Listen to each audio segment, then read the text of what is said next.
ಎಲ್ಲರಿಗೂ ನಮಸ್ಕಾರ. ನನ್ನ ಹೆಸರು ಸುಹೃತ್ ಪ್ರಭು.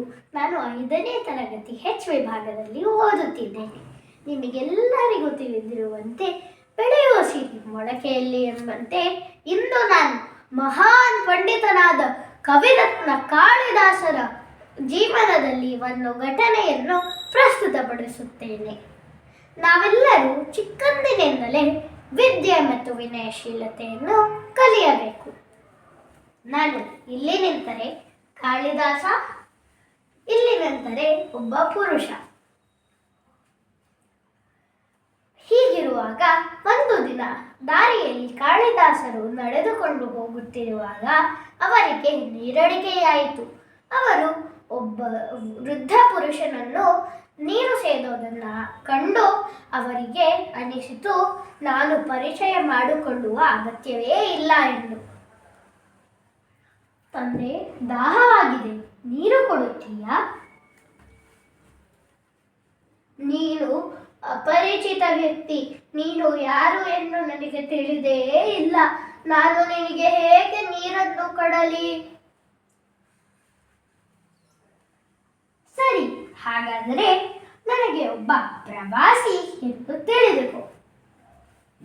ಜಗತ್ತಿನಲ್ಲಿ ಇಬ್ಬರೇ ಪ್ರವಾಸಿಗರು, ಒಂದು ಸೂರ್ಯ, ಒಂದು ಚಂದ್ರ.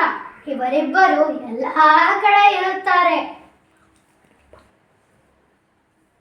ನನಗೆ ಒಬ್ಬ ಅತಿಥಿ ಎಂದು ತಿಳಿದುಕೋ.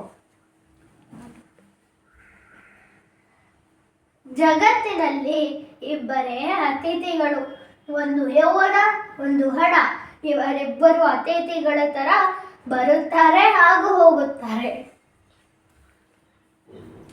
ಸರಿ, ಹಾಗಾದರೆ ನಾನೊಬ್ಬ ಸಹನಾಶೀಲ ವ್ಯಕ್ತಿ ಎಂದು ತಿಳಿದುಕೋ. ಜಗತ್ತಿನಲ್ಲಿ ಇಬ್ಬರೇ ಸಹನಾಶೀಲ ವ್ಯಕ್ತಿಗಳು, ಒಂದು ಭೂಮಿ, ಒಂದು ಗಿಡ. ನಾವು ಏನೇ ತೊಂದರೆ ಕೊಟ್ಟರೂ ನಮಗೆ ಗಿಡ ಹಣ್ಣು ಹಂಪಲು ಕೊಡುತ್ತವೆ. ಹಾಗೆಯೇ ನಾವು ಏನೇ ಮಾಡಿದರೂ ಭೂಮಿ ನಮಗೆ ಎತ್ತಿ ಹಿಡಿಯುತ್ತದೆ. ಸರಿ, ಹಾಗಾದರೆ ನನಗೊಬ್ಬ ಹಠವಾದಿ ಎಂದು ತಿಳಿದುಕೋ. ಜಗತ್ತಿನಲ್ಲಿ ಇಬ್ಬರೇ ಹಠವಾದಿಗಳು, ಒಂದು ಕೂದಲು, ಒಂದು ಉಗುರು. ನಾವು ಎಷ್ಟೇ ಬೇಡ ಬೇಡ ಅಂದ್ರೂ ಬೆಳೆಯುತ್ತವೆ. ಸರಿ, ಹಾಗಾದರೆ ನಾನೊಬ್ಬ ಮೂರ್ಖ ಎಂದು ತಿಳಿದುಕೋ. ಜಗತ್ತಿನಲ್ಲಿ ಇಬ್ಬರೇ ಮೂರ್ಖರು, ಒಂದು ರಾಜ್ಯದ ಬಗ್ಗೆ ಪರಿಜ್ಞಾನ ಇಲ್ಲದೆ ರಾಜ್ಯವನ್ನು ಆಳುತ್ತಿರುವ ರಾಜ, ಮತ್ತು ಅವನಲ್ಲಿ ಏನೇ ಗುಣಗಳಿಲ್ಲದಿದ್ದರೂ ಅವನನ್ನು ಹೊಗಳುವ ಮಂತ್ರಿ. ತಪ್ಪಾಯಿತು ತಂದೆ, ಕ್ಷಮಿಸಿ ಬಿಡು. ನೀನು ಯಾರು ಎಂದು ಹೇಳುತ್ತೀಯಾ?